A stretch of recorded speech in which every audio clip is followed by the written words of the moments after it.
So this is inventory of taxable property in Peterborough, 1780 to 1793. And I will point out, here we have number of male slaves, number of female slaves. And when I first encountered this document 20 plus years ago now, I was shocked because I thought slavery in America was something that happened in the South. Like, I didn't learn in school that there were slaves in New Hampshire, let alone right in Peterborough. And it got me very intrigued. I'm going to show you a close-up of this so you can see that a little bit better. So you have number of male slaves, number of female slaves, and then here we have in 1780, 1 male, 2 females. These numbers down here are their value. And this is for tax purposes. And the other things that are listed on this are numbers of acre of orchard, numbers of acres of arable land, numbers of oxen, numbers of horses. So it really speaks to these people are property and are being taxed as such.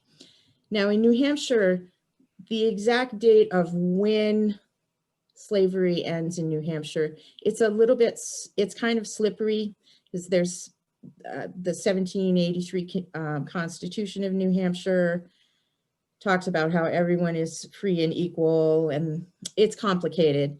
And it's really not officially over until the ratification of the 13th Amendment, which abolished slavery in the United States. And that's in 1865. So, but most of the slavery that you see in New Hampshire is from the colonial period up into the early 19th century. Now, so this was one of the first documents I encountered. And then one day I was looking something up for a researcher, and I was in this book, Reverend Elijah Dunbar's Church Records. And this is sort of the daily record of the minister's activities from 1799 to 1827 in Peterborough. And this page I'm showing you is actually a transcription which was done in the early 20th century by a man named James Brennan, who was avocational local historian. He was a retired attorney when he was working on these things.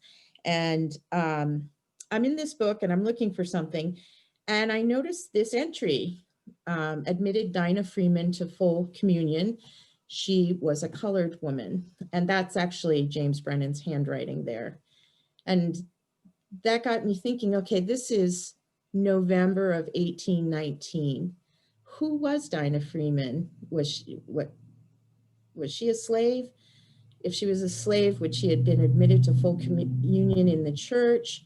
I was intrigued.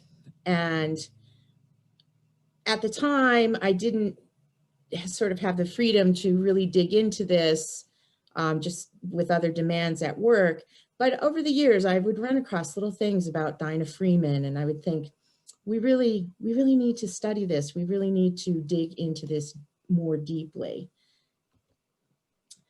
Fast forward, over the intervening years, when I'd run across things, I'd sort of photocopy them and put them in a file folder. And I had talked with people over the years about how we really needed to do this. And then Mary Hubbard at Peterborough Town Library had been leading a reading group that was reading about race in America. And the group had a lot of questions about, well, what about African Americans right here in the Monadnock region? And she asked me about it. And then we said, hey, we really need to make this happen. And we created this project, and we called it a citizen archivist project. And we could have, this is kind of like citizen scientist.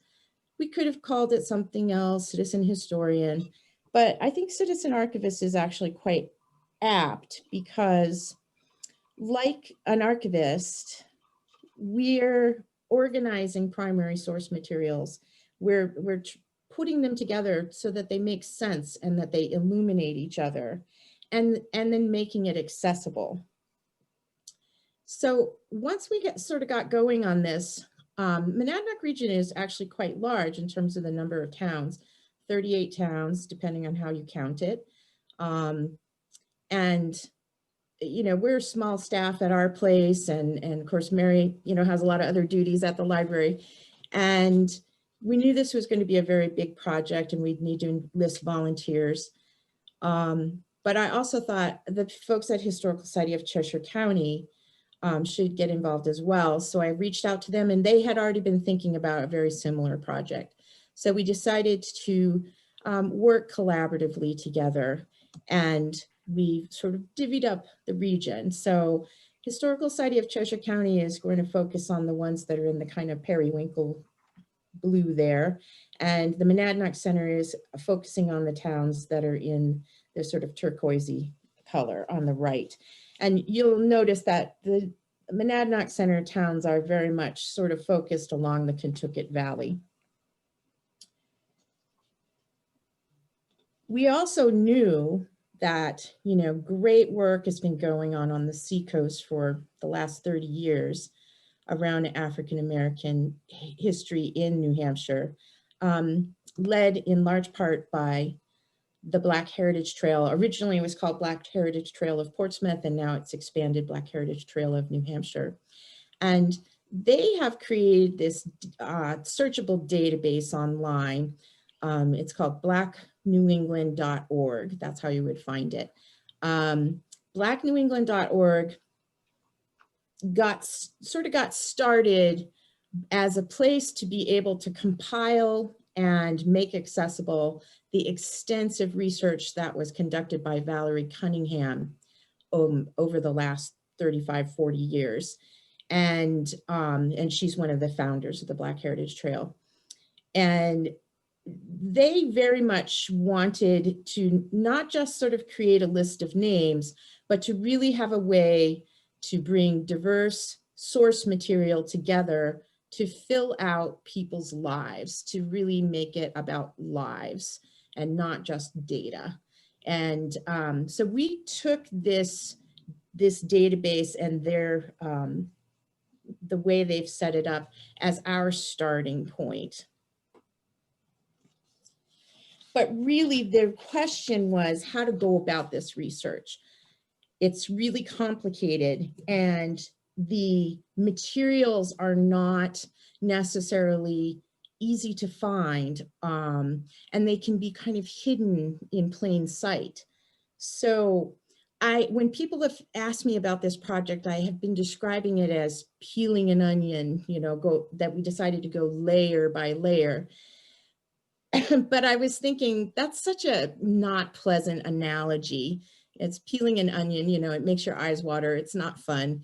And I got to thinking about what's a better analogy for this. And what I've come up with is it's really archives archaeology. That's what we're engaged in here.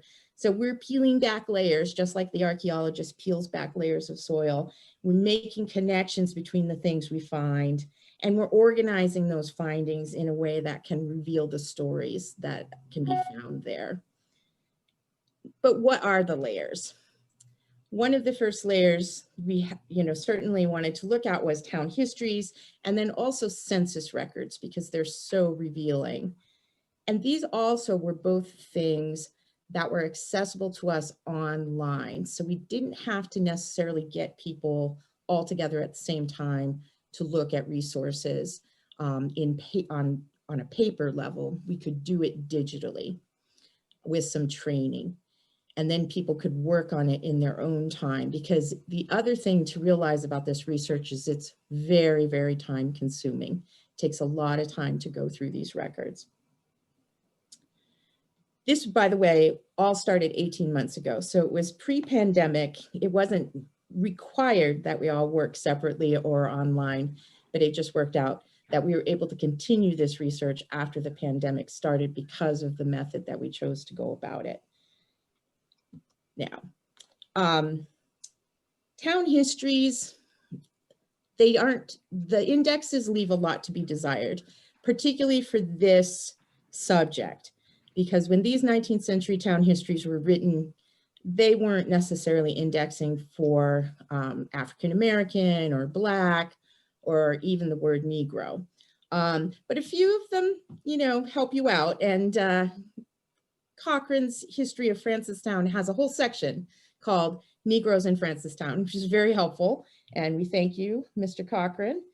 And then there are other places where it is separated out as its own section. This is from the history of Dublin, and I'm going to digress a little bit about talking about the different layers of resources to just share this story with you, because I think it's really touching in a way. So in case you can't read what's on the screen, it says Cesar Freeman, slave in Dublin. In the book, which contains the town clerk's record of births, is the following quote: Cesar Freeman, servant to Gardner Town, was 21 years of age, July 8th, 1790, at which time his said master gave him his freedom.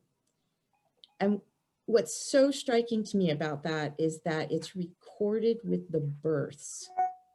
He became human on that date at 21 years of age. And that really just, to me, that just so speaks to the condition of being enslaved, that it's not even a life. So that a little bit of a digression there. Now, you're probably wondering, like, how are you doing town histories online?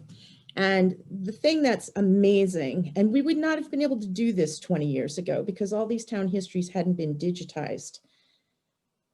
Archive.org has pretty much all of the town histories, and you're able to put keywords in. So this example here, this is just a screenshot of the history of Hancock as you would see it on archive.org. And it's a picture of the actual book. So it's like reading the actual book. But when you put in, and I put in the word slave, across the bottom here, see these little blue tick marks.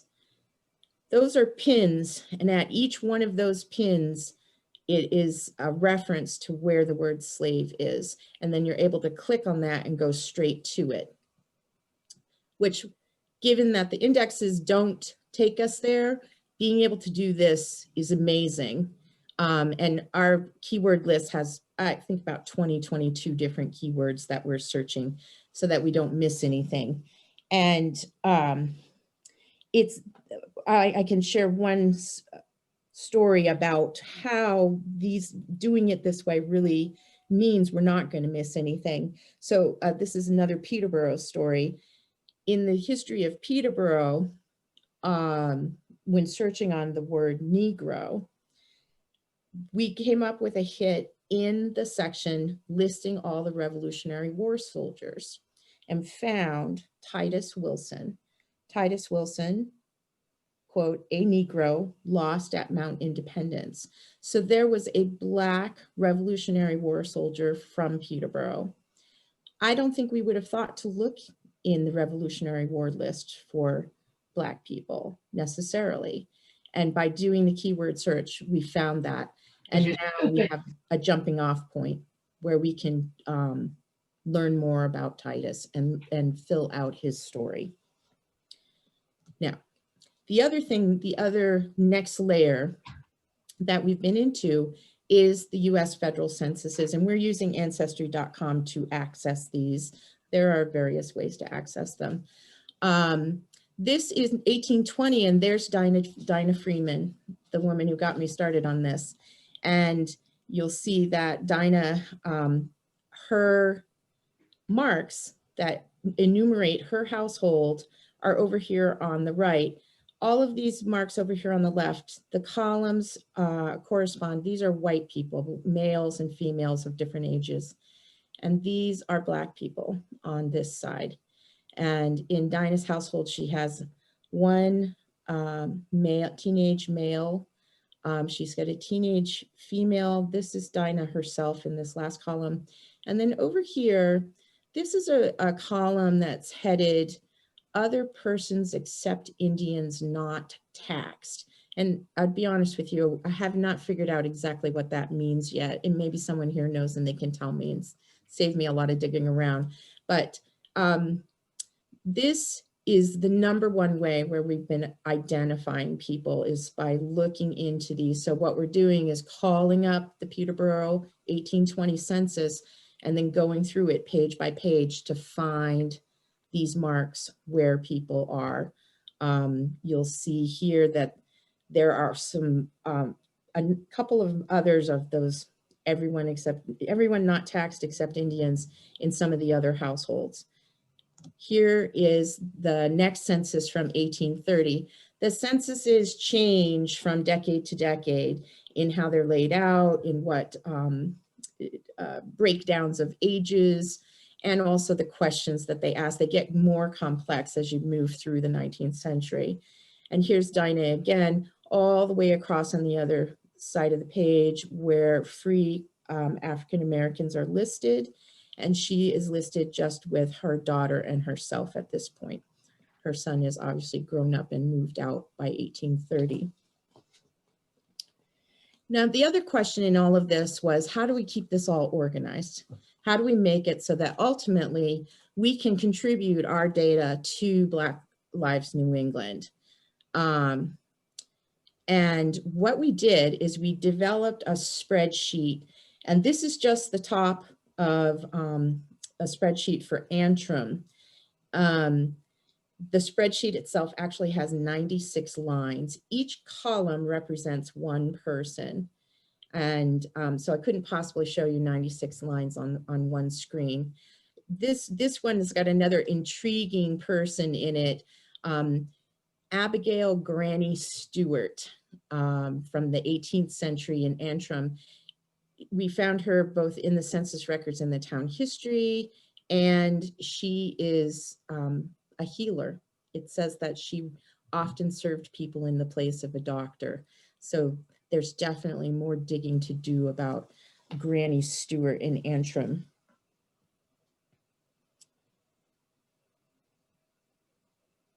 Here is all of those 96 lines.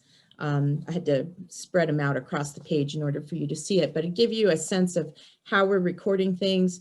We've got name, the typical names, marital status, that sort of stuff, birth, death, but also civic involvement, educational levels, information about enslavement, being freed, even immigrating. Emigrating is the wrong word, being brought here on a ship, marriage, military. So really, kind of covering all the facets of life, religion, and then of course the important other, because there's always stuff that you're not quite sure where it fits, but you don't want to lose it. Now we're hoping that we're going to be able to map these over to blacknewengland.org when the time comes. And it's really, again, I show you all this because I really want to emphasize that this is it's about building biographies. It's not about just counting heads. Here's where we're at. I built this because I really wanted to see for myself, like how much have we done and how much is there still to be done. So the first several columns on this chart really are breaking down all of the censuses up to 1930. And then we've got a column for town histories, county histories. The newspapers are going to be a rich resource, I'm sure.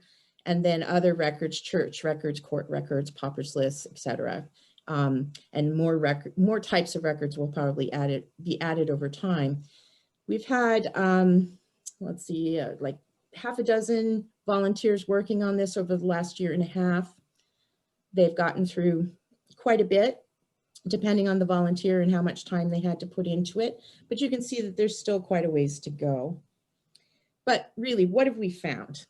And this is the really exciting part. What we found is 109 people with their names. This is page 1, and this is page 2. So if I go back for a sec, you can see that we still have a lot more mining to do, but even what we've done, we've found 109 people. We've actually found, that's 109 jumping off points. That's 109 people that we can dig into deeper in different ways, both digitally and analog, when all of us can get back out into the world again. And we can build those biographies. So to me, that's incredibly exciting. And, you know, if we found 109 so far, we could easily find 200 or 300 different people who've lived here over the last 2 centuries. We've also found 240 unnamed individuals, and where this comes from is in those census records, for example, the one of Dinah Freeman's household, the children in the household are not named in that census record. So we have additional people that we may be able to connect those unnamed people in the census records to names over time as we gather more information. And then on the very right, you can see what we've found in terms of enslaved individuals in the region, and starting to kind of develop a picture of how prevalent enslavement was here and who those people were.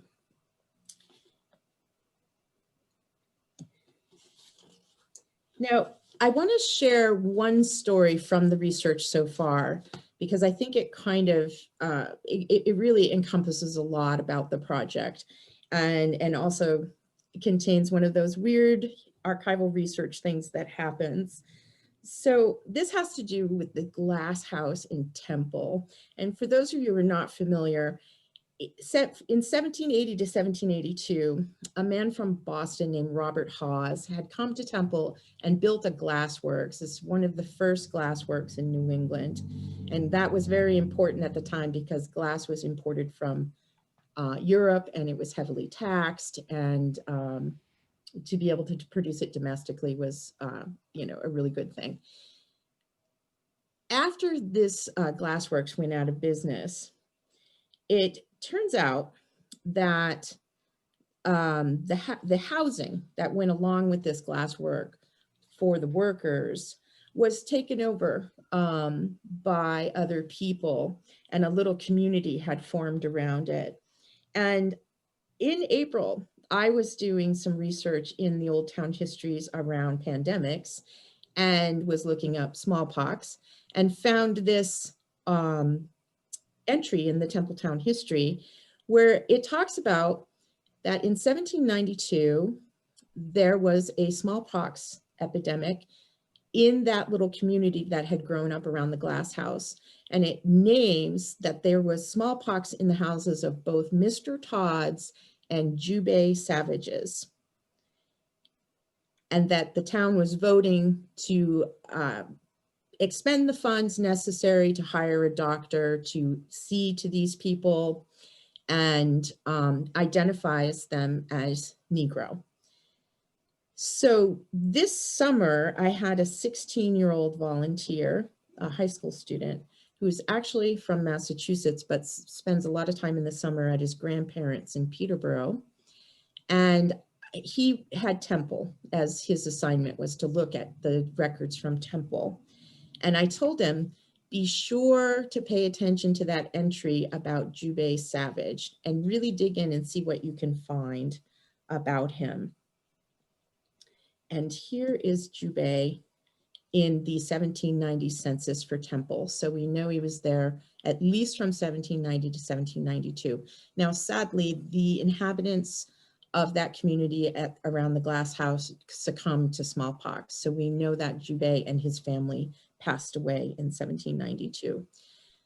Their graves are unmarked. So we see Jubei here in 1793 people. This is presumably Jubei, his wife, and a child. Jubei and his wife, turns out, were from Massachusetts. And my young 16-year-old volunteer was from Weston, Massachusetts.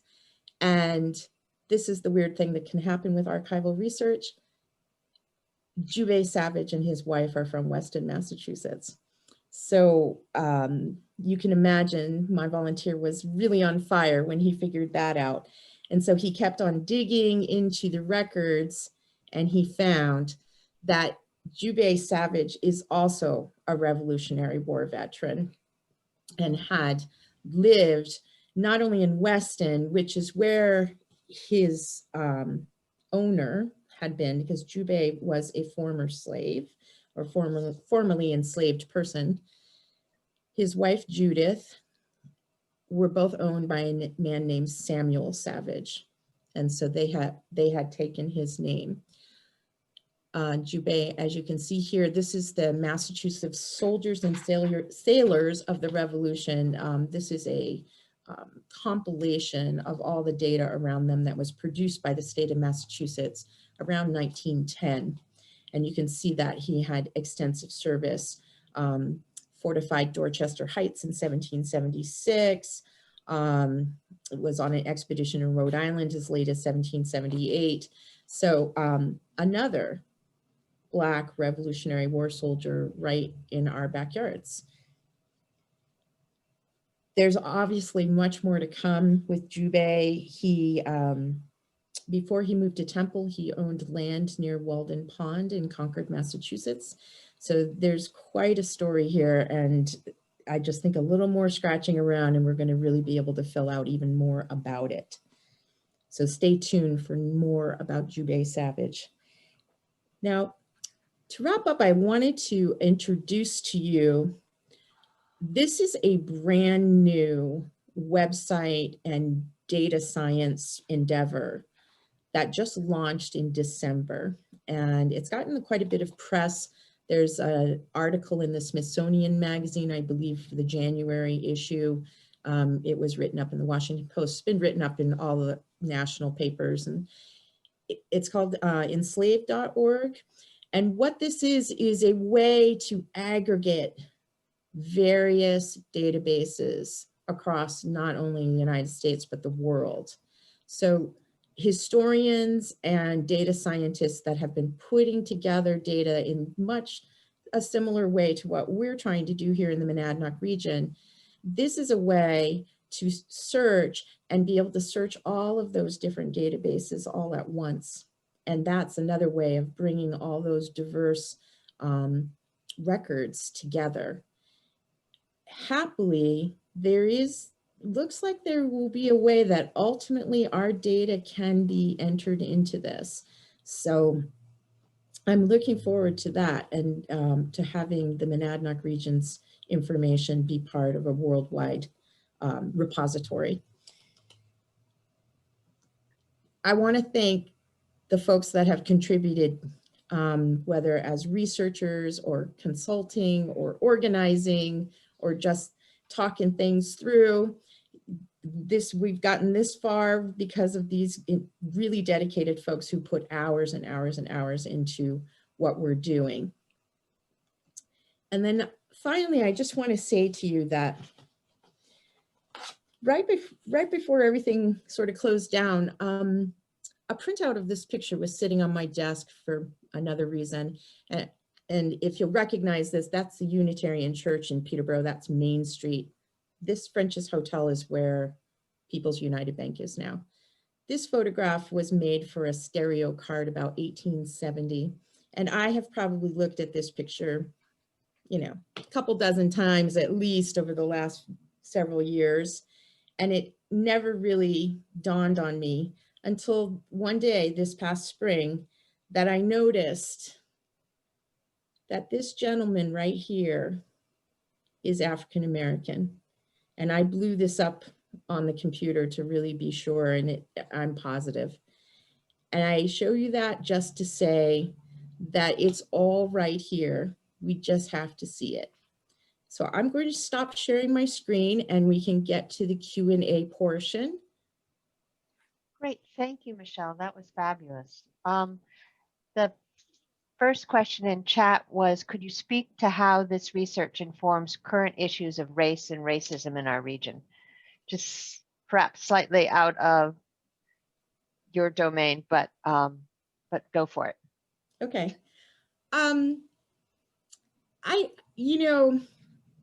I feel that understanding the complexity of our past can only help us to understand our present better, and to know that we've had we've had an African-American community here for 2.5 centuries. Yeah, not large, as today it's not particularly large, but to understand the continuity that we've all been living together for a really long time. And I can't say that there's any magic bullet in this that will help to solve today's problems, but I do feel that understanding that we're all part of the American story, today, yesterday, and in the future can only help us to become, less polarized. Great, thank you. The next question was, I'm interested in learning more of the truth about Amos Fortune. From what I understand, the book written about him is largely fiction. Do you know? Yes. Amos Fortune is definitely one of the people that we're going to want to really dig into further, and to kind of compare and contrast what we find with what's in the book. And this book, for those who aren't familiar, is by Elizabeth Yates McGreal, who was an author who lived in Peterborough. I can't tell you off the top of my head, what in the book is real and what in the book is not real. And I purposely haven't focused on kind of the more famous people in the region, like Amos Fortune, like Jack Ware in Hancock, because other people have been doing work on those, and I wanted to get to the stuff that nobody was touching yet. Certainly over time, we're going to bring things together in a, synthesize all of this. Right. So we'll have a better idea after we're able to dig into it some more. Okay. The next question is, any theory why New Ipswich has such a large slave population? Yeah, I do have an idea, but I want to preface that by saying that at this point, we don't have enough data to really be formulating theories yet. And I don't want to color the research by proposing theories before we just collect the raw materials. And I'll tell you, just give you an example. When I first encountered Dinah Freeman in 1819, I kind of assumed that she had come to Peterborough to work in the factories that were growing in Peterborough, the textile factories, because I assumed that she was of that age. And it wasn't until much later that I realized that in 1819, she was in her late 40s, early 50s, somewhere right in there, not factory girl age. Okay. So, but I kind of thought that for so long that I think I may have missed things because it didn't fit into what my preconceived notion was. So getting back to the question, my thought about New Ipswich is that the mills in New Ipswich had significant ties to sort of the Boston merchant class. And I wonder if the slave holding in Boston didn't sort of bleed over into New Ipswich as those folks were coming up here and establishing households. Oops. Yeah, is that you, Mary? I No. swear I didn't even touch the computer. That's right. Let's see, just see if we, okay, no, it's not me. So I would suggest, oh, we're viewing Martha's screen. Martha, can you stop your share? Okay. There you go. Thanks, Martha. So let's see. I think that we had one more. Oh, there's a question about, is it possible for someone to volunteer for this project going forward? It's absolutely possible for folks to get involved as volunteers. And what I would suggest is if people are really interested in working on this, get in touch with me. You can email me. My email is director@monadnockcenter.org. and we can talk and see what, what piece, what part might be appealing to you. And also I can get more into the kind of the nitty gritty of how it works and how much time expectation is around it. Exactly. Oh, well, let's see. I'm just looking at chat. So there was, just trying to think. Sorry, I'm getting separated chats. Sue Copley was visiting near Cobb Hill and saw some, heard some horrifying old stories of harassment and deaths of Black people in Hancock. And there was a lot of excellent research involved. Are you familiar with that? I am familiar with that. Eric Aldridge has done a lot of work around African-American history in Hancock and has found just some really amazing and wild stories. And yeah, there was also a lot of, anti-abolitionist sentiment in Hancock too. And it's a complex story. And that's a couple of programs in and of itself right there. And then Doug has asked, is there a time when there was no slaves but Black people living in Monadnock? You may not have that information yet because you haven't gone through all the town histories and census. Yeah, I think it's too early for us to really be able to say exactly when that shift happens. Mm-hmm. Okay. Does anyone have any more questions for Michelle? You feel free to unmute yourself or put it in the chat. I just think this is very, very important for all of us to know this history because it's oh, we have a raised hand. Okay. Corinne mentions that another way people can support this work is to become a member of the Monadnock Center, and I wholeheartedly support that. So, and let's see. Okay, and someone has raised their hand. Yeah. I'm not, oh, Yes, there we I go. have. There we go. Please join us. First, thank you for this platform. I was intrigued from the first time that I received the email about it, so I greatly appreciate it. I'm Pearl. I'm a new resident here in the Monadnock area and came because of the Walden Eco Village, which was ironically shut down a month after I moved in. So while I don't necessarily think about the fact that race might have been involved, but I was the only Black person that had recently moved in. So it's such an interesting correlation to see how race motivates, not necessarily in this particular situation, but we were evicted from our homes. But the interesting thing about it was having actual Black Americans in on the conversation is so vital when we're talking about race, which oftentimes the narrative is never really given from the perspective of those that are actually experiencing certain types of inequity. So my people, my mother and father originally from New Orleans, and so we're Cherokee and Natchitoches.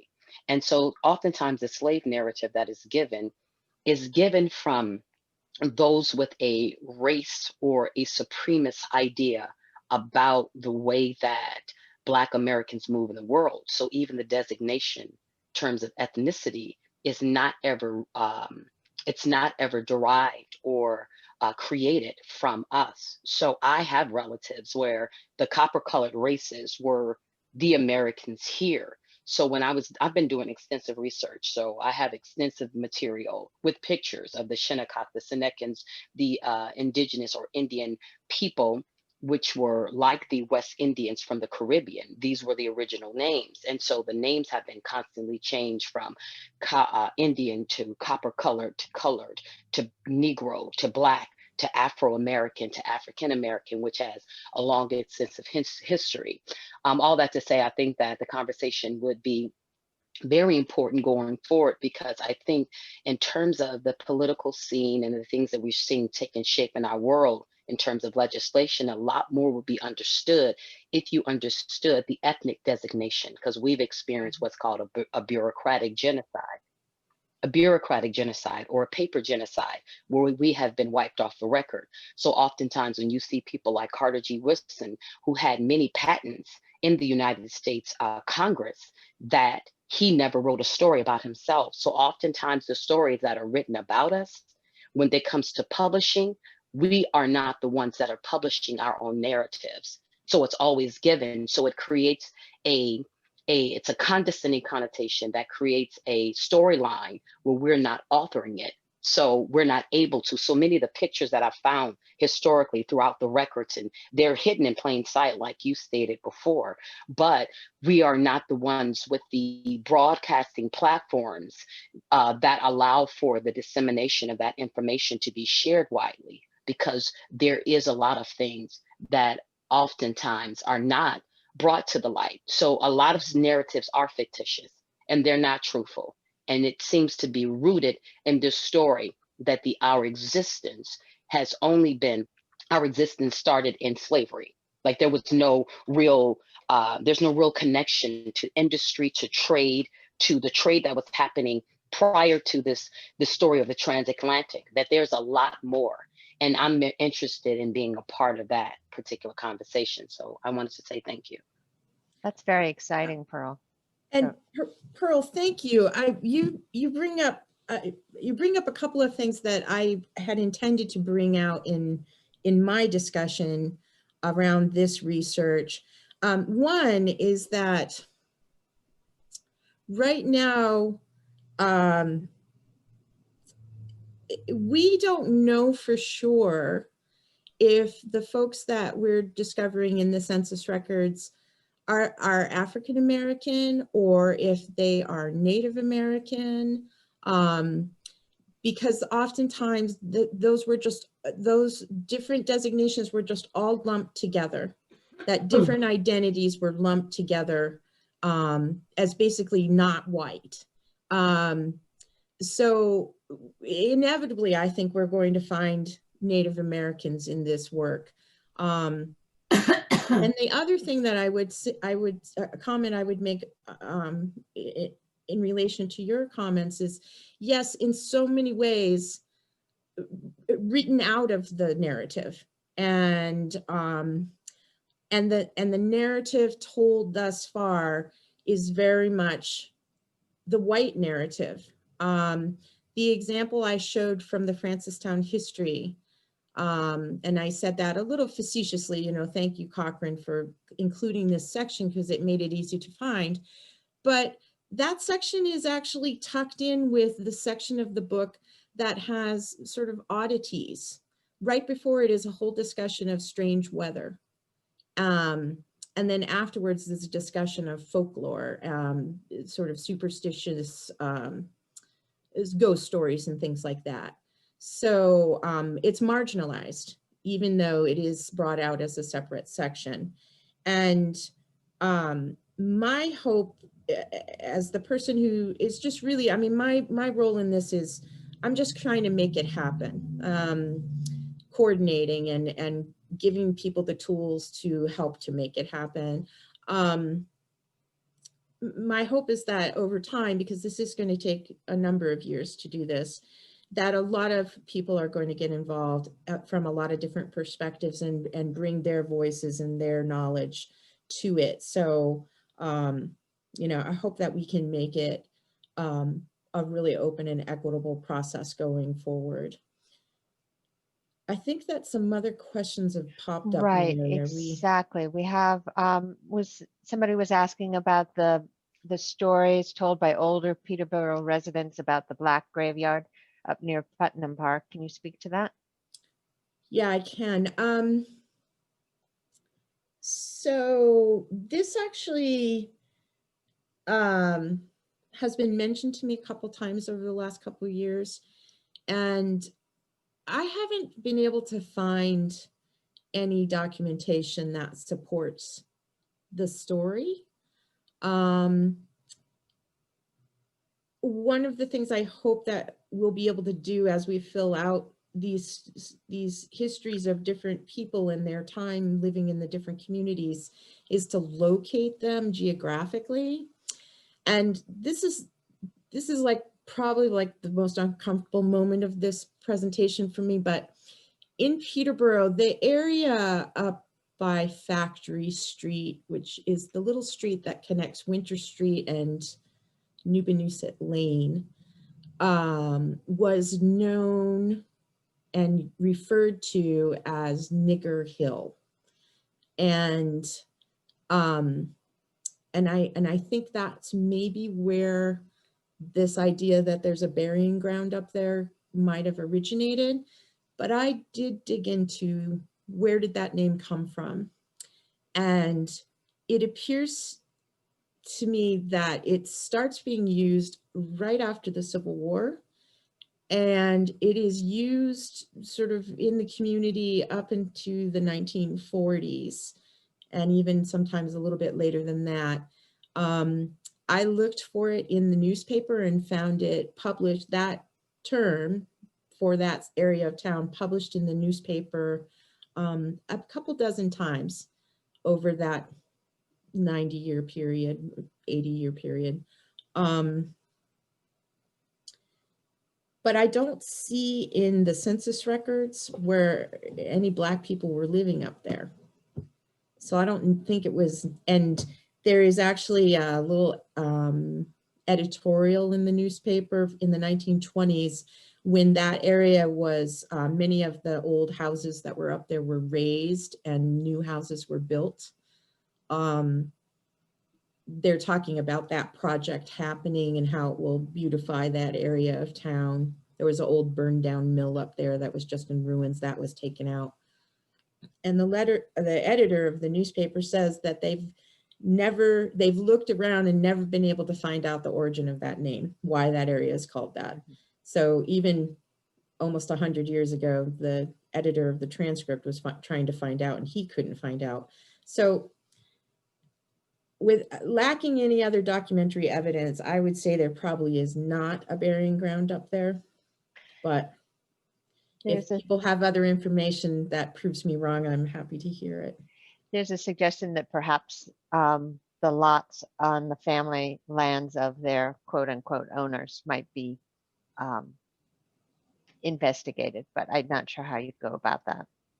Yeah, I don't know. And I know, to be honest with you, the housing that was torn down in the 1920s, that was mill worker housing, and people didn't own those houses, they rented them. Okay. So I think it would be highly, highly unusual to bury your dead in the yard of a rented house. Mm-hmm.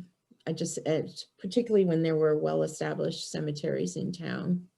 I don't know. Well, a taphophile will have to tell us that. Michelle, thank you so much for this presentation. I've learned a lot. It's exciting, the work that you're doing. It's ongoing. I know there will be no end to it, but thank you very much for sharing that, because I think this history is so important that we know and understand it. I am recording this. I will send a link out to everyone who has registered for this talk. Feel free to share it. Just to let you know, Catherine Gekas and Alan Davis are doing a presentation on the 16th of February on the work that they've done, their own personal exploration of reparations. The information on that will be on our website at the Peterborough Town Library. And thank you for continuing the conversation, Michelle. Much appreciated. Well, thank you. Thanks for having me. And thank you all for attending. I look forward to hearing your comments and questions. Feel free to email me. And thank you.